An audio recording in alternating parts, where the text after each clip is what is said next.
Երևանի ընտրությունների կարևորությունը։ Մայիսի 14-ին կայանալու են Երևանի ավականու ընտրությունները, որոնց ժամանակ երևանցիներս պետք է որոշենք, թե որ քաղաքական ուժին ենք վստահում մայրաքաղաքի ղեկավարումը առաջիկա 4 տարիների համար։ Ընտրության արդյունքում կձևավորվի Երևանի ավականին, տեղական օրենսդիրը, որի անդամներից մեկը կդառնա քաղաքապետ։ Երևանի ընտրությունները չափազանց կարևոր են, քանի որ քաղաքապետարանի լիազորություններում են մեր առօրյային վերաբերող բազմաթիվ կարևոր հարցեր,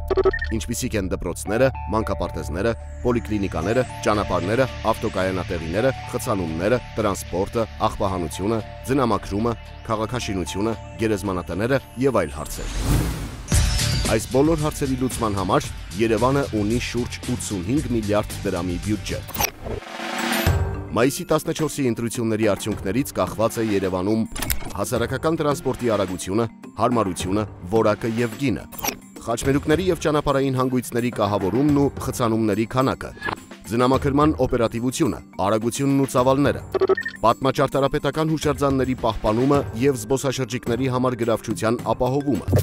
բազմաբնակարան շենքերի տանիքների եւ վերելակների որակը, կանաչապատման տարածքների ծավալը, օդի աղտոտվածության չափը եւ բազմաթիվ այլ հարցեր։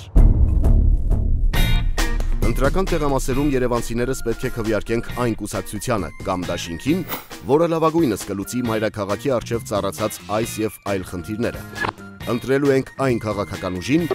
որը լավագույնս կտնօրինի մայրաքաղաքի մոտ 85 միլիարդ դրամը։